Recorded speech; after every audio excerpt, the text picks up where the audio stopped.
Hello, good afternoon, good morning, good evening, wherever you might be in the world, whatever time it is for you, it doesn't really matter. I am 011, and today I'm going to be talking about downloading videos and how this relates to copyright, the YouTube Terms of Service, and you. But first, to get some things out of the way. First, a disclaimer. I am not a lawyer, and I am not giving legal advice, and you should always consult a lawyer before taking any sort of legal action.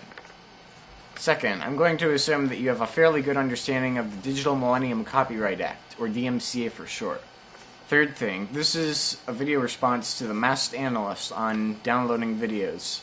He really goes into a lot of detail about why we should be able to download videos, so I'm not going to do that. Instead, I'm going to talk about how it relates to copyright and why this rule is in place and what all of this means for you. So, from here on out, I'm going to assume that you've watched the Masked Analyst video. Alright, first thing, here's the rule about downloading videos. Here's section 5B of the YouTube Terms of Service. I'm going to read it now. You may access user submissions for your information and personal use solely as intended through the provided functionality of the YouTube website. You shall not copy or download any user submission unless you see a download or similar link displayed by YouTube on the YouTube website for that user submission. Alright, I think this is pretty straightforward. It basically means you're not allowed to download a video unless YouTube provides a way to download the video.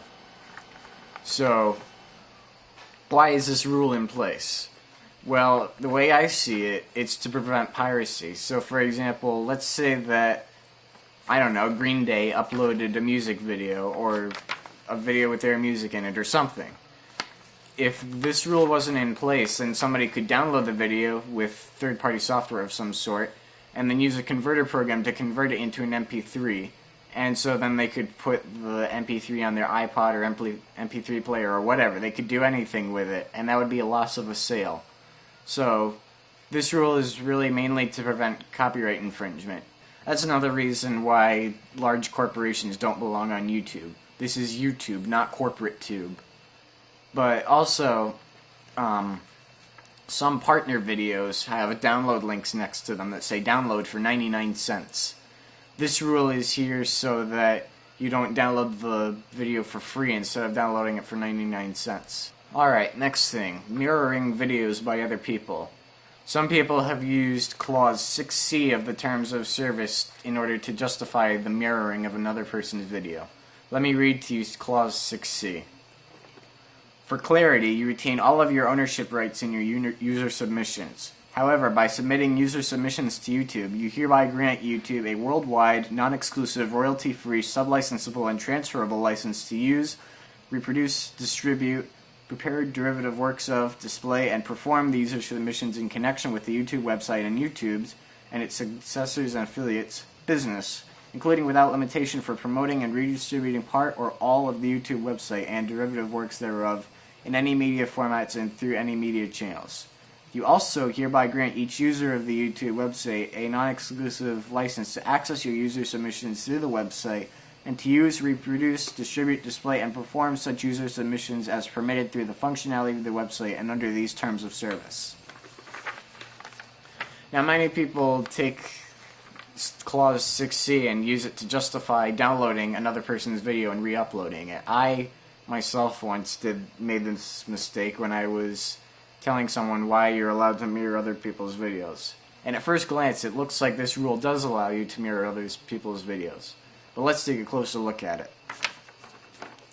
It says, by submitting user submissions to YouTube, you hereby grant YouTube, not the users of YouTube, the YouTube Corporation, a worldwide, non-exclusive, royalty-free, sublicensable, and transferable license to use, reproduce, distribute, prepare derivative works of, display, and perform the user submissions in connection with the YouTube website and YouTube's business. And it goes on. So basically this means that YouTube can do whatever you want with your videos when you upload them. So for example, let's say that YouTube decided to make a TV commercial for whatever. This would mean that they have a license to use your videos in their TV commercial without any royalties or anything like that. Okay, so then let's continue. You also hereby grant each user of the YouTube website a non-exclusive license to access your user submissions through the website and to use, reproduce, distribute, display, and perform such user submissions as permitted through the functionality of the website and under these terms of service. Now, we've already established that downloading videos is against the YouTube terms of service under Clause 5b, but some people still take this to mean that you can download videos. But if you read it more thoroughly, it says under these terms of service. So that means you can access them in any way you want, as long as you don't download the video and other things not permitted under the terms of service. So it would seem to most people that the only way to redistribute a video is to download it and re-upload it. But this is not the case. The purpose of this part of Clause 6c is so that you bloggers have a right to use the embeddable player to show videos on their blog or website, and people have the right to show the player page, YouTube's player page, the standard player page, on, for example, on a projector or something, and show it to a large audience. That rule is in place so that those people don't get sued for those kinds of things.